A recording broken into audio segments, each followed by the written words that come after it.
வணக்கம். இந்த வீடியோவில் நம்ம டாட் சப்ஜெக்டில் இருக்க நியூசன்ஸ் டாபிக் பற்றி பார்க்க போகிறோம். ஃபர்ஸ்ட்டு நியூசன்ஸ்னால் என்னன்னு தெரிஞ்சுப்போம். நியூசன்ஸுங்கிற டேர்ம் வந்து ஃப்ரெஞ்ச் வேர்ட் நியூரிலேருந்து டிரைவ் பண்ணியிருக்காங்க. அதுக்கு மீனிங் என்னன்னா to do hurt or to annoy. So ஒரு நியூசன்ஸ் அஃபென்ஸில் ஒரு பர்டிகுலர் பர்சனுக்கு, அதாவது பிளைண்டிஃப்க்கு ஏதாச்சும் டேமேஜ் கிரியேட் பண்ணியிருக்கணும். அப்படி இல்லைனா அவரோட ப்ராப்பர்ட்டியை என்ஜாய் பண்ணுறதுக்கு சட்டத்துக்கு விரோதமான தடங்களை வந்து கிரியேட் பண்ணியிருக்கணும். ஸோ அப்படி கிரியேட் பண்ணாங்கன்னா அங்கே வந்து நியூசன்ஸ் அஃபென்ஸ் நடந்திருக்கு. அந்த டிஃபெண்டன்ட் வந்து அந்த நியூசன்ஸ் அஃபென்ஸ்க்கு லைபிள் ஆகுறாரு. இப்போ ஒரு நியூசன்ஸ் அஃபென்ஸோட எசென்ஷியல் எலிமெண்ட்ஸ் என்னன்னு பார்ப்போம். ஸோ அதில் வந்து ஒரு ராங்ஃபுல் ஆக்ட் நடந்திருக்கணும். அந்த ராங்ஃபுல் ஆக்ட்னால பிளைண்டிஃப்க்கு ஏதாச்சும் டேமேஜ் இல்லைனா லாஸ் இல்லைனா அவரை வந்து கடுப்பேற்றுற மாதிரி ஏதாச்சும் நடந்திருக்கணும். ஸோ இந்த இடத்துல அனாயன்ஸ் வந்து இன்டேஞ்சிபிள் திங்ஸ்னாலே கூட நடந்திருக்கலாம். அதாவது இன்டேஞ்சிபிள் திங்ஸ்னா என்னன்னா நார்மலாக நம்ம கண்ணால் பார்க்க முடியாத விஷயங்கள்லாம் intangible things. For example smell, noise, அதெல்லாம் இன்டேஞ்சிபிள் திங்ஸ். ஸோ இப்போ ஒரு எக்ஸாம்பிள் பார்ப்போம். ஏ வந்து அவரோட ப்ராப்பர்ட்டியில் ஒரு சிமெண்ட் ஃபேக்ட்ரி நடத்திட்டு இருக்காரு. ஸோ அந்த சிமெண்ட் ஃபேக்ட்ரி நடத்துறதுனால டஸ்ட், நாய்ஸ் கிரியேட் ஆகுது. ஸோ இந்த டஸ்ட் அண்ட் நாய்ஸ் பொல்யூஷனால பி வந்து அஃபெக்ட் ஆகாது. ஸோ அவரோட ப்ராப்பர்ட்டியை அவரால் ப்ராப்பராக என்ஜாய் பண்ண முடியல. ஸோ இந்த இடத்துல நியூசன்ஸுங்கிற அஃபென்ஸ் கிரியேட் ஆயிருக்கு. ஸோ இதுக்கு ஏ வந்து லைபிள் ஆகுறாரு. நெக்ஸ்ட் நியூசன்ஸோட டெஃபினிஷன் என்னன்னு பார்ப்போம். ஸோ சால்மண்ட் நியூசன்ஸுக்கு ஒரு டெஃபினிஷன் தராரு. ஸோ அதில் என்ன அவர் சொல்றாருன்னா, ஒரு டேஞ்சரஸ் திங் வந்து டிஃபரெண்ட் பிளேஸ்லேருந்து எஸ்கேப் ஆகி பிளைண்டிஃப்க்கு ஏதாச்சும் டேமேஜ் இல்லைன்னா ஒரு அனாயன்ஸ் பண்ணாங்கன்னா அப்போ வந்து டிஃபரெண்ட் வந்து அந்த அஃபென்ஸுக்கு லைபிள் ஆகிறாருன்னு சொல்லிட்டு டிஃபைன் பண்றாரு. நெக்ஸ்ட் ஸ்டீஃபன் நியூசன்ஸ்க்கு ஒரு டெஃபினிஷன் தராரு. அதில் என்ன சொல்றாருன்னா, டிஃபரெண்டோட ஆக்ஷனால பிளைண்டிஃப்கோ இல்லைனா பிளைண்டிஃபோட ப்ராப்பர்ட்டிக்கோ ஏதாச்சும் டேமேஜ் கிரியேட் ஆனிச்சுன்னா அந்த அஃபென்ஸ் ட்ரெஸ்பாஸா இல்லாம இருந்துச்சுன்னா அந்த அஃபென்ஸ் வந்து நியூசன்ஸ்னு சொல்றாரு. நெக்ஸ்ட் வந்து பிரிங்கம் பாப்.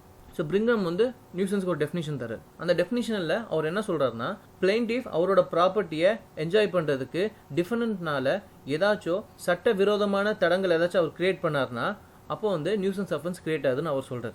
3 பேர் கொடுத்த டெஃபினிஷன் வந்து கிட்டத்தட்ட சேமாக தான் இருக்கும்.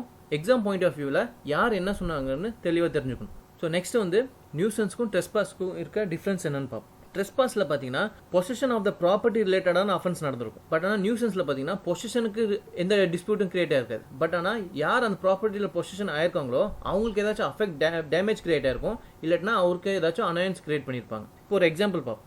ஸோ எக்ஸுங்கிற பர்சன் வந்து அவர் ப்ராப்பர்ட்டியில் ஒரு வால் கிரியேட் பண்ணுறாரு. அதாவது வாலோட ஹைட்டை இன்க்ரீஸ் பண்ணுறாரு. அப்படி இன்க்ரீஸ் பண்ணும்போது பக்கத்து வீட்டுக்காரர் ஒய்க்கு வந்து சன்லைட் வந்து படாமல் இருக்குது.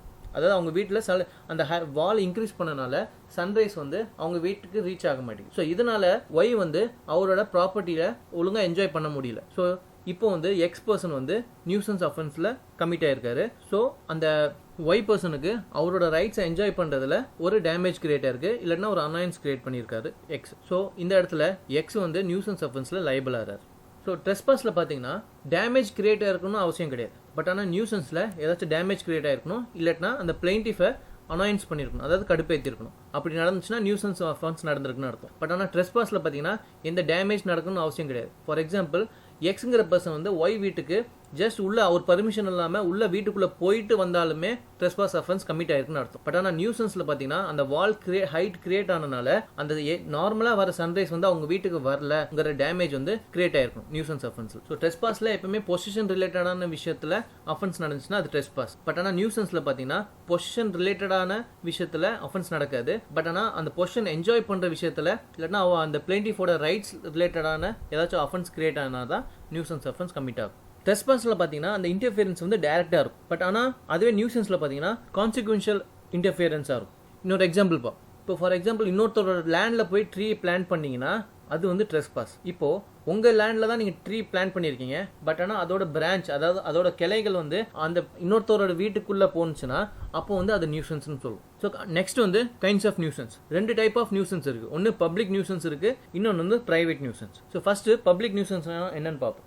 ஸோ ஜென்ரலாக நியூசன்ஸ்னால் என்னென்னா ஒரு பர்டிகுலர் பர்சன் வந்து அவரோட ரைட்டை என்ஜாய் பண்ணுறதுக்கு சட்டவிரோதமான தடங்கள் இன்னொரு பர்சன் கிரியேட் பண்ணார்னா அதுதான் நியூசன்ஸ். ஸோ பப்ளிக் நியூசன்ஸில் பார்த்தீங்கன்னா பப்ளிக் அட் லார்ஜில், அதாவது ஒரு இண்டிவிஜுவல் மட்டும் இல்லாமல் ஒரு 4-5 பேர் இல்லைன்னா அதுக்கும் அதிகமான பப்ளிக்கோட ரைட்ஸை வந்து வயலேட் பண்ணுற மாதிரி ஒரு பர்சன் ஏதாச்சும் நடந்தார்னா அதுதான் பப்ளிக் நியூசன்ஸ். ஃபார் எக்ஸாம்பிள் பார்த்தீங்கன்னா இப்போ வந்து ஒரு காமன் பிளேஸில் ஸ்டேஜ் கிரியேட் பண்ணி ஏதோ பேசுகிறாங்க அப்படின்னா அன்டைமில் அதுவும் லவுடாக பேசினாங்கன்னா அங்கே இருக்கிற ரெசிடென்ஷியல் பீப்புள்ஸ் வந்து ரொம்ப அஃபெக்ட் ஆவாங்க. ஸோ இந்த இடத்துல பார்த்தீங்கன்னா ஒரு பப்ளிக் நியூசன்ஸ் கிரியேட் ஆயிருக்காங்க. ஸோ இங்கே வந்து ஒரு இண்டிவிஜுவல் மட்டும் பாதிக்கப்படல, ஒரு நிறைய அந்த ஏரியாவில் இருக்கிற மக்கள் வந்து பீஸ்ஃபுல்லாக தூங்க முடியாதனால பப்ளிக் நியூசன்ஸ் அங்கே கிரியேட் ஆயிருக்கு. ஸோ இந்த பப்ளிக் நியூசன்ஸ் பார்த்தீங்கன்னா ஹெல்த் ரிலேட்டடாக சேஃப்டி இல்லைன்னா அவங்களோட கம்ஃபர்ட் ரிலேட்டடான விஷயம் நியூசன்ஸ் கிரியேட் பண்ணுறது எல்லாமே பப்ளிக் நியூசன்ஸில் வரும். ஸோ ஜென்ரலாக டார்ட்ஸ் பார்த்தீங்கன்னா அது வந்து ஒரு சிவில் ராங். ஸோ மோஸ்ட்லி எல்லாமே சிவில் ஆக்ஷன் தான் எடுப்பாங்க. பட் ஆனால் பப்ளிக் நியூசன்ஸில் பப்ளிக் அட் லார்ஜ் பாதிக்கப்பட்டிருக்கனால இதை வந்து ஒரு கிரிமினல் ஆக்டில் தான் நம்ம வந்து கன்சிடர் பண்ணுறோம். ஸோ செக்ஷன் 268 ஆஃப் ஐபிசியில் வந்து பப்ளிக் நியூசன்ஸ்னால் என்னென்னு டிஃபைன் பண்ணியிருக்காங்க.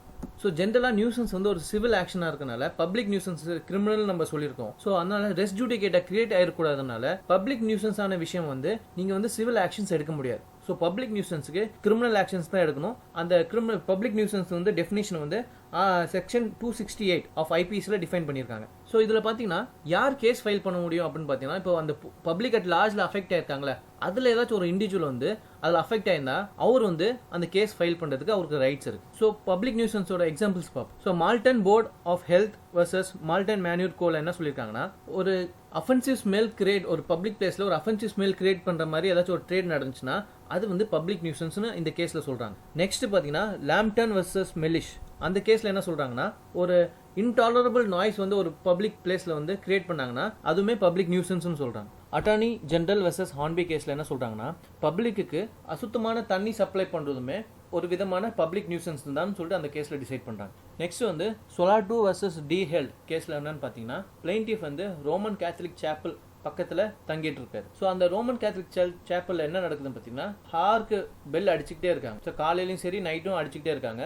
ஸோ அதனால அவருக்கு நியூசன்ஸ் கிரியேட் ஆகுது. அவருக்கு மட்டும் இல்லை அந்த ஏரியாவில் இருக்கிற நிறைய பேருக்கு நியூசன்ஸ் கிரியேட் ஆகுது. ஸோ இந்த கேஸில் என்ன சொல்கிறாங்கன்னா ஸோ இந்த மாதிரி டிஸ்டர்ப் பண்ணுறதுனால இதில் இருக்க டிஃபரெண்ட் வந்து நியூசன்ஸ் பப்ளிக் நியூசன்ஸ் கிரியேட் பண்ணதாக அவர் வந்து லைபிளாக டிக்ளேர் பண்ணுறாங்க.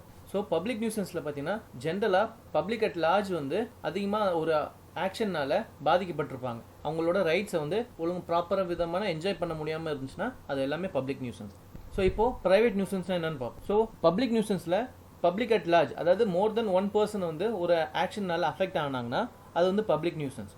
ஸோ பிரைவேட் நியூசன்ஸில் பார்த்தீங்கன்னா ஒரு இண்டிவிஜுவல் வந்து அஃபெக்ட் ஆயிருப்பாங்க. ஸோ பிரைவேட் நியூசன்ஸ் பார்த்தீங்கன்னா ஜென்ரலாக வந்து பக்கத்து வீட்டுக்காரங்களோட ஆக்ஷனால ஏதாச்சும் அவங்களோட ரைட்ஸ் வயலேட் ஆனிச்சுன்னா அதுதான் மோஸ்ட்லி பிரைவேட் நியூசன்ஸ் நம்ம சொல்கிறோம். ஸோ பிரைவேட் நியூசன்ஸில் பார்த்தீங்கன்னா அஃபெக்டட் பர்சனுக்கு ரைட் ஆஃப் பர்சனம் கிடைக்குது.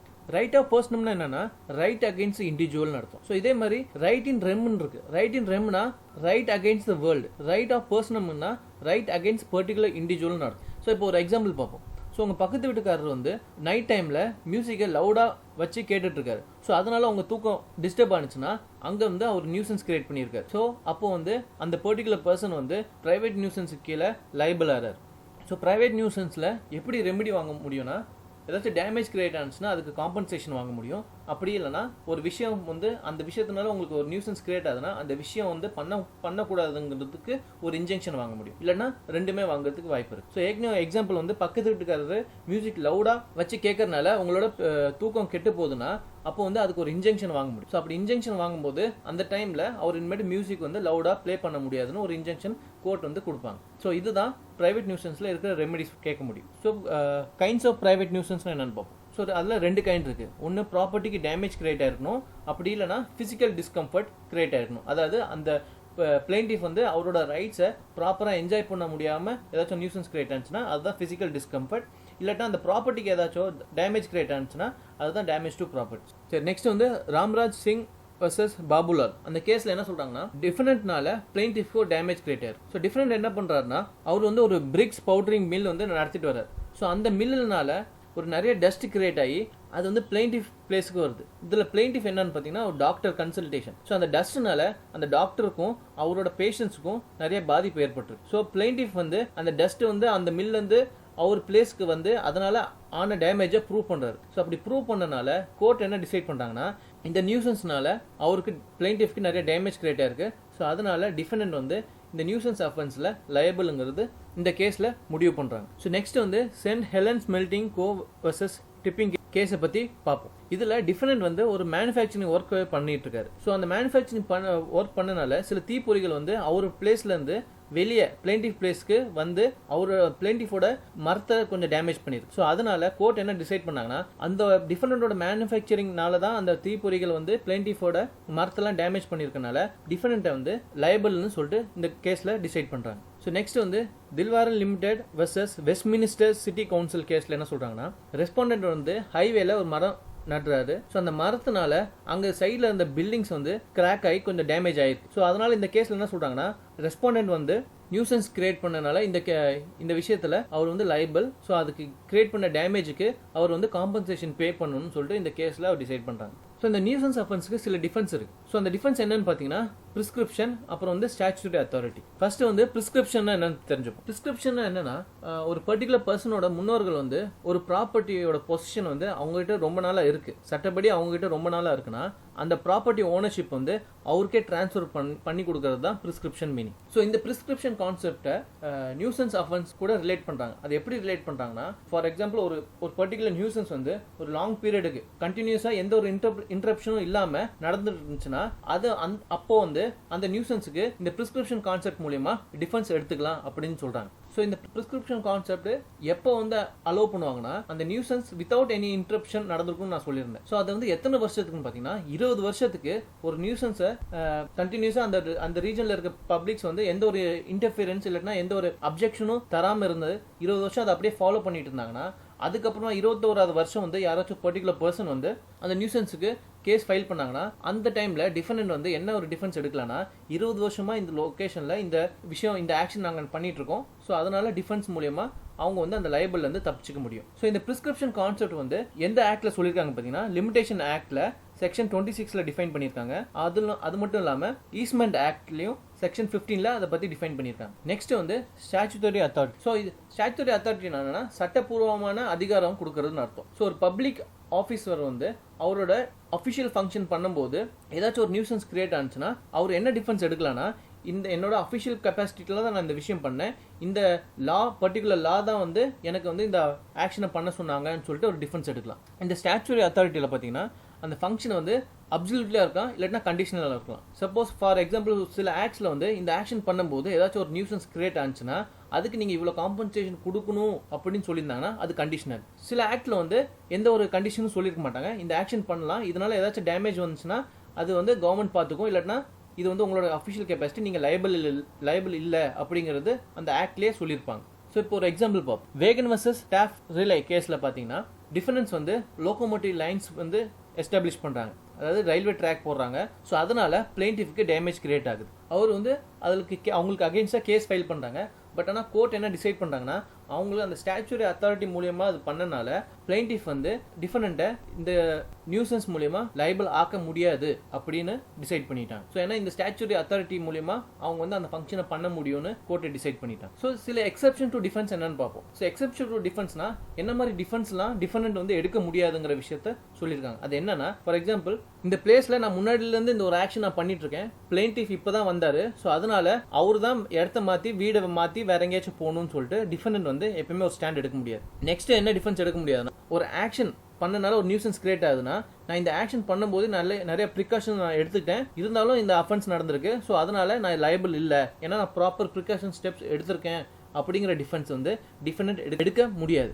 அடுத்த ஒரு என்ன டிஃபென்ஸ் எடுக்க முடியாதுன்னா, ஸோ அடுத்த டிஃபென்ஸ் என்னன்னா, பிளெயின்டிஃப்க்கு ஒரு டேமேஜ் கிரியேட் ஆயிருக்கும், அதனால அவர் வந்து டிஃபெண்டன்ட்க்கு அகேன்ஸ்ட் ஒரு கேஸ் ஃபைல் பண்ணியிருப்பார்.